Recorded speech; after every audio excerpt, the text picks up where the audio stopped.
Hi, guys. All right. Yeah, as Paul said, my name is Mike Osborne. I thought it's important to stress that right at the top, because now at least one or two you're looking at me thinking, fuck me. Sue Perkins has gone downhill since Great British Bake Off.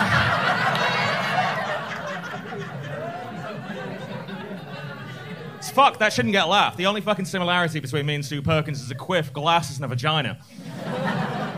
I mean, I keep mine at home under the bed. It's attached to a woman. It's not, it's a fleshlight. It's good to be here tonight, guys. It's good to be here. I fucking love comedy. Love comedy, because fuck real work. Don't know how you people do it. I had a real job once, and I came in to work after the weekend. This one was like, you know what, Mike? If I won the lottery,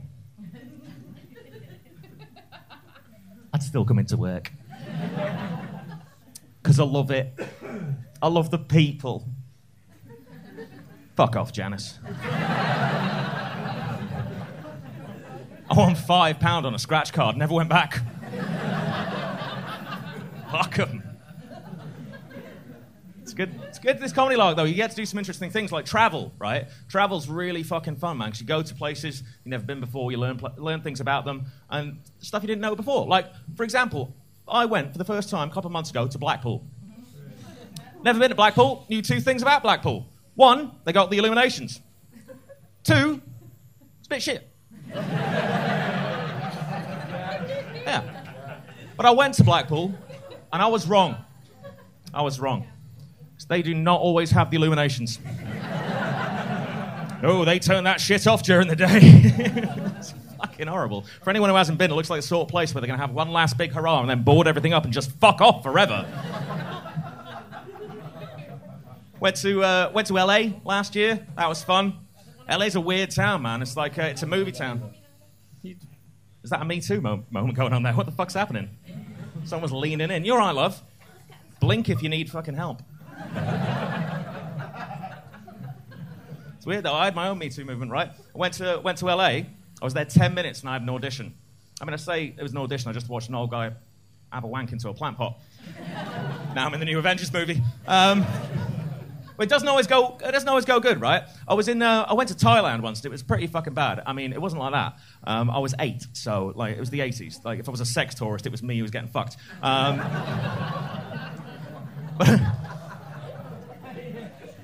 Gary Glitter's just like, that one looks all right.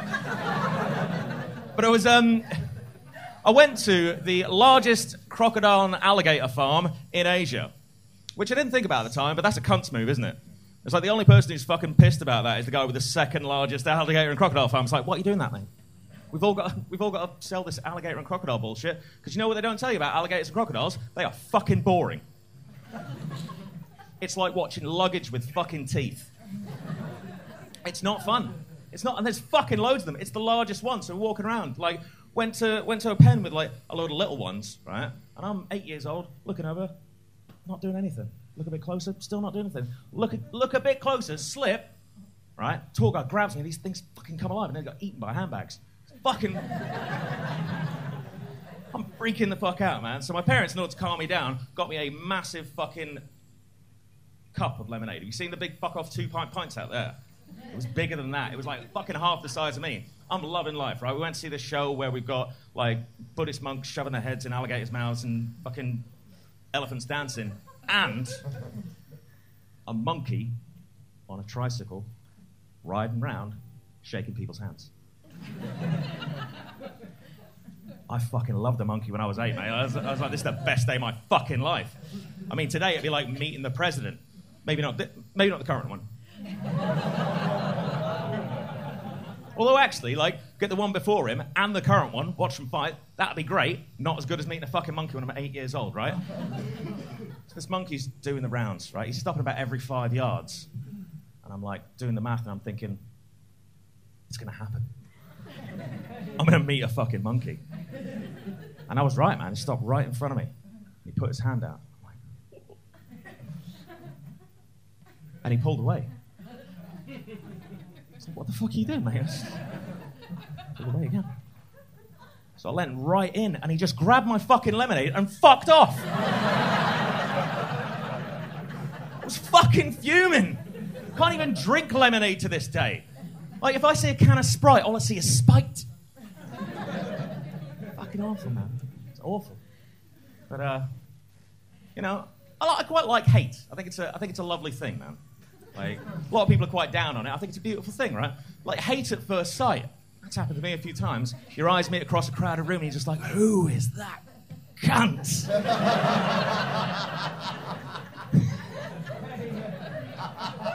You're like, it can't be this good. It can't be real. Then you start talking to me. He's talking about CrossFit. And you're like, you are a prick. It's beautiful. I actually think it's better than love. I think it's better than love because you meet somebody, you get on, and it kind of fades. Like, I still hate Joseph Teal about 23 fucking years after meeting him. I haven't seen him in fucking decades. He's still a cunt, I'm sure. It's like you don't go up to your nemesis and go like, you know, I fucking hated you for a while, but I think we should fight other people. Hey, I like it. Also, what's the worst that's going to happen, right? What's the worst that's going to happen with your fucking nemesis? You just end up being mates. It's a beautiful thing. Fuck you guys. I do like to help out, though. Doesn't always work out. Like, today I was walking through town, right? This guy stopped me in the street. It's a bit of a rough-looking guy. Stopped me and said to me, big issue, please. I felt really bad, because I did not have a copy to give him. I got no idea where you get the big issue from. Never seen it on sale anywhere. I assume he was collecting them. He had loads on him. So I thought I'll give what I can. Offered him a copy of Ideal Home magazine. He was not a fan. Punched me in the throat and stole my wallet. I know, beggar's belief. I know.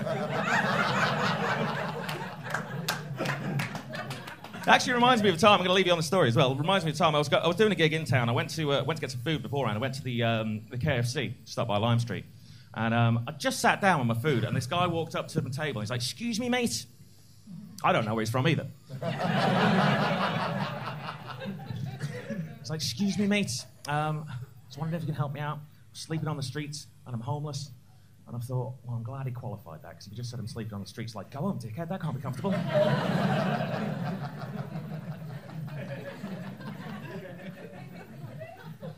He said, look, I'm sleeping on the streets and I'm homeless.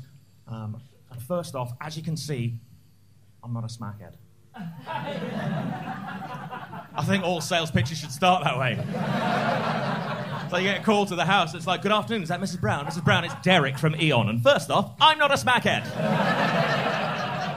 It's just nice to know who you're dealing with, isn't it?